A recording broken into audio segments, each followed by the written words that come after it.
What is up, guys? I'm your friendly neighborhood web war fanatic, and today I am going to be going over 3 huge tips to help you become a better Marvel Champions player. And these tips I think are super duper underrated. I rarely see them talked about, but these are also the 3 biggest things that I personally done to help improve my own game. So let's go ahead and jump into it. So tip number 1 to become a better Marvel Champions player is to watch Marvel Champions playthroughs. There are only so much unique combos that I can think of on my own, but actually watching a playthrough on YouTube, watching someone else play, looking at their game, looking at the different decisions that they make, looking at their different sequencing, that makes all the difference to broaden my horizons and open the realm of possibilities for how to play this game. During my first game of Marvel Champions, I lost to Rhino. Watching Dale the Casual Gamer play showed me the sequencing that I need to do to follow through and complete a game and actually win. Obviously, I have tons of playthroughs on my channel as well, but you don't have to just look at mine. There are so many other great content creators out there. Now, this is a huge throwback game right here. A lot of you guys may have heard me talk about this game of Descry Gaming, another Marvel Champions content creator, playing as Iron Man versus Ronin on expert mode. And I think I left a comment down here as well. Yeah, and this is me 11 months ago when I just started playing Marvel Champions. I said, just wanted to thank you because this video literally changed my perspective on Marvel Champions. My favorite aspect before this was leadership, and I saw no value in playing Justice. My favorite superhero is Peter Parker Spider-Man, and I assumed I couldn't take on the toughest villains in the game on expert mode with him because most people ranked him mid to low tier, especially as a solo hero. I really like playing Miles Morales, and then I had to resort to playing Miles to take down Ronin on expert because he's an S tier hero according to a lot of people, but he didn't fit my playstyle as much because I like setting up and building out. Then I watched this Descry Gaming video here, and I realized how Justice is meant to be played.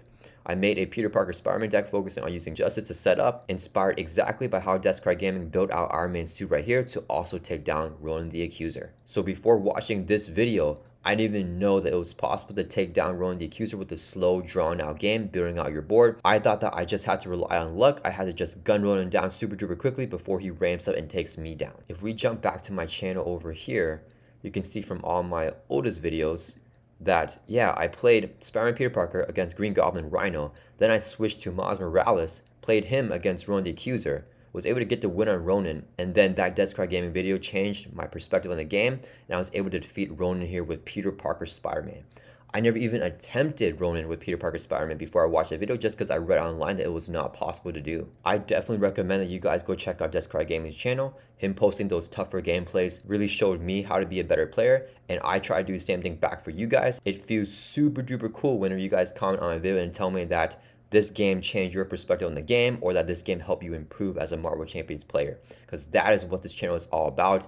And it's just crazy whenever I see that come full circle. So this actually segues perfectly into my tip number 2 to how to be a better Marvel Champions player.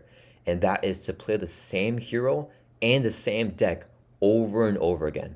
If you guys look here for my oldest gameplays, I have Peter Parker Spider-Man right here and right here. And I played Miles Morales for 2 games against Ronin right here and right here. And if you look at the rest of all my first games I played in Marvel Champions, it's all Peter Parker Spider-Man. Just a swarm of Peter Parker. And I play the same deck in all these scenarios. A lot of you guys may know the deck. It is the Web War Fanatic deck right here for Justice that I use against Ronin, Venom Goblin, Magneto, Loki, Thanos, the Collector, Nebula, all these different villains here, and so much more. And the reason why I think it's so important to play the exact same deck is so that you can get used to that deck and that hero.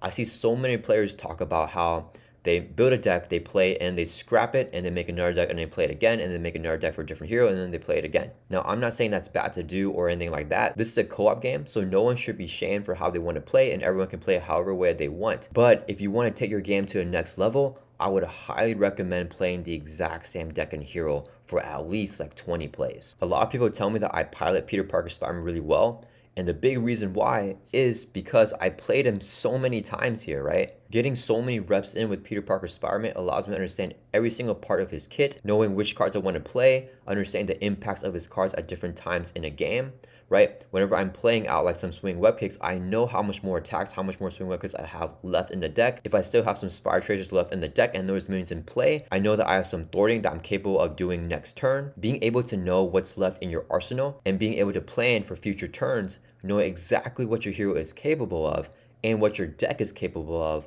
is huge in being able to take down the more difficult scenarios. So while it's entirely not wrong to play different decks and different heroes all the time, if you're watching this video, you probably want to become a better Marvel Champions player. So my huge advice to you is to select your favorite hero in the game, make a deck with it, and just play like 20 plus games with it, right? You can make changes to the deck to improve it, but try to keep the identity of the deck and the goal of it the exact same so that you can get comfortable playing that hero with that deck build and understand what your hero is capable of. Finally, let's move on to my third and final tip on how to become a better Marvel Champions player, and that is to play optimally. So Marvel Champions is not a competitive game. You do not have to play this game optimally. A lot of people play for theme and they play for fun, and I totally respect that. I also love playing like a very thematic game or like a game that's just for fun where the decks aren't optimized. Unfortunately, that's not necessarily going to help you become a better player. I feel like there is a stigma in the community playing a lot of allies because allies are so powerful and add so much versatility to your game. And some people say that they only want to play a thematic matchup, right? So for me to have like Spider-Man versus Ronan the Accuser, that may not be the most thematic game. So a lot of people may not ever want to try this matchup because they want to stick to a Guardian character whenever they're playing Ronan the Accuser. Once again, I'm not saying that's bad. I think that that's totally fine. To me, all these characters are in the Marvel universe. I love seeing them interact together. I love playing a flood of allies because it adds a lot of versatility to my game.